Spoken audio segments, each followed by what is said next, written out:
सूर्यांश के माथे पर गहरी शिकन उभर आई, जैसे कोई तूफान आने से पहले आसमान में दरारें पड़ती हैं। उसकी आंखों में शक और गुस्से का मिला जुला सैलाब था। उसने अपने मैनेजर की ओर देखा। उसकी आवाज़ में एक ऐसी कड़वाहट थी जो किसी को भी थर्रा दे। ये हमारा प्रोफेसर वहाँ उन दोनों लड़कियों के साथ क्या गुल खिला रहा है, पता करो। सूर्यांश ने चबा चबा कर शब्द कहे। क्यों आया है वो यहाँ अचानक? उसके हर कदम की खबर चाहिए मुझे। मैनेजर, जो सूर्यांश के मिजाज से वाकिफ था, हड़बड़ाहट में पसीने पसीने हो गया। उसने सकपकाते हुए सिर झुकाया। जी जी सर, अभी पता लगाता हूँ, बस थोड़ा वक्त दीजिए। इतना कहकर वो अपराधी की तरह वहां से तेजी से निकल गया। जैसे ही वो अकेला हुआ, सूर्यांश ने अपनी मुट्ठियां इतनी जोर से भींची कि उसके नाखून हथेलियों में गड़ने लगे। एक लंबी तपती हुई सांस छोड़ते हुए वो फुसफुसाया, बटरकप, तुम मुझे जला रही हो। आखिर कैसे तुम किसी गैर मर्द के साथ इतनी बेफिक्री से हंसकर बातें कर सकती हो? उसकी आंखों में एक अजीब सा पागलपन नाच रहा था। उसने दीवार को घूरते हुए कहा, माना कि अभी हमारे बीच वैसी बॉन्डिंग नहीं है, पर इसका मतलब ये कतई नहीं कि तुम किसी और के करीब जाओ।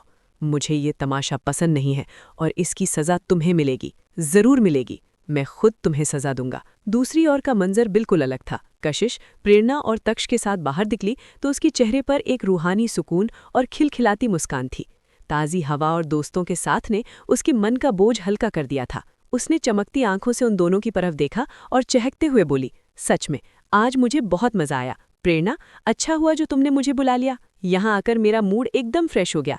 कितनी सारी बातें की हमने। प्रेरणा ने कशिश का हाथ थामते हुए प्यार से कहा, मुझे पता था कि तुम्हें अच्छा लगेगा। कशिश, अगली बार जब हम मिलेंगे तो तुम भी हमें ज्वाइन करना। रही बात कुशाग्र के भाई की, तो उनकी चिंता मत करो, उन्हें मैं संभाल लूंगी। मैं कह दूंगी कि तुम मेरे साथ सुरक्षित हो। तभी प्रेरणा ने शरारत और संकोच के मिले जुले भाव से तक्ष की ओर देखा।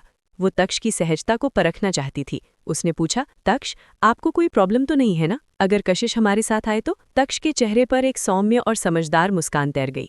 उसने बिना किसी हिचकिचाहट के अपना सिर ना में हिलाया। भला मुझे क्यों कोई दिक्कत होगी? आपकी सहेली है, साथ में घूमेंगे तो और अच्छा लगेगा। और वैसे भी अगर आपको इस बात से खुशी मिलती है तो मैं कौन होता हूँ आपको रोकने वाला? तक्ष के इस गरिमापूर्ण जवाब ने न केवल प्रेरणा का दिल जीत लिया, बल्कि कशिश भी उसके व्यवहार से बेहद प्रभावित हुई। प्रेरणा ने उसे शुक्रिया कहा और फिर वो सभी सुनहरी यादें समेटे अपने घरों की ओर बढ़ गए। लेकिन उस अंधेरी सड़क के एक कोने में कोई था जिसकी जहरीली निगाहें उनका पीछा कर रही थीं। कुछ ही दूरी पर सूर्यांश की काली कार साए की तरह खड़ी थी। वो कार के भीतर बैठा स्टीयरिंग व्हील पर अपनी पकड़ इतनी सख्त कर चुका था कि उसके हाथ के जोड़ सफ़ेद पड़ गए थे। उसका चेहरा गुस्से से तमतमा रहा था। नसें तन गई थी। दर्द और जलन का एक ज्वालामुखी उसके भीतर फट रहा था। लेकिन वो मजबूर था। वो अपना गुस्सा सड़क पर सरेआम जाहिर नहीं कर सकता था। उसने देखा कि कैसे तक्ष और प्रेरणा ने कशिश को उसके घर छोड़ा। कशिश अपने कमरे में गई और सुकून की नींद सो गई।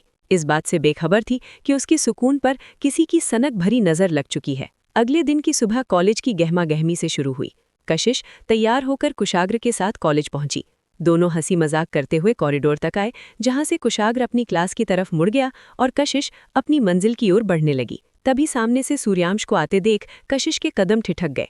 उसे देखते ही कशिश की भौहें तन गई और मन में चिढ़ सी मच गई। वो खुद से बड़बड़ाई, लो, अब ये फिर सामने आ गया।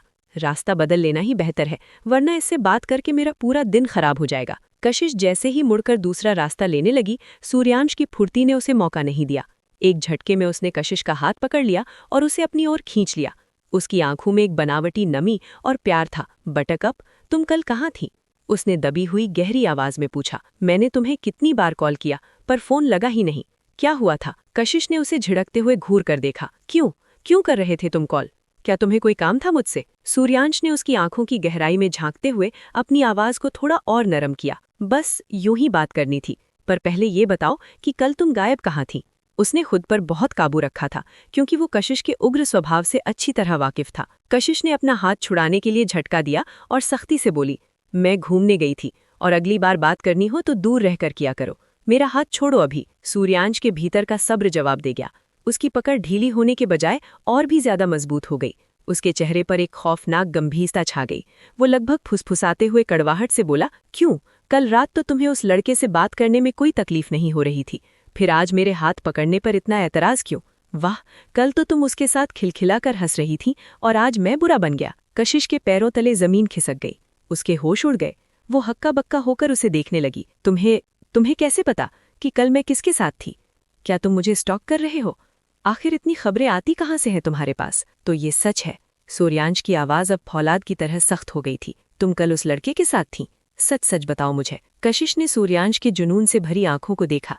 उसके भीतर भी गुस्से की आग भड़क उठी। उसकी आंखें लाल हो गईं, मुट्ठियां भिंच गईं और उसने दांत पीसते हुए चेतावनी दी, अपनी हद में रहो सूर्यांश, अपनी लिमिट्स क्रॉस करने की कोशिश मत करो। पर सूर्यांश की जिद और बढ़ती जा रही थी। कशिश का सब्र का बांध टूट गया। उसने पूरी ताकत जुटाई और एक करारा तमाचा सूर्यांश के गाल पर जड़ दिया। चटाक! थप्पड़ की वो गूंज पूरे कॉरिडोर में किसी धमाके की तरह सुनाई दी। सन्नाटा छा गया। कॉलेज के हर छात्र और स्टाफ की नजरें अब उन दोनों पर ठहर गई थी। सूर्यांश का चेहरा एक तरफ झुक गया था और कशिश की सांसें गुस्से से तेज चल रही थी।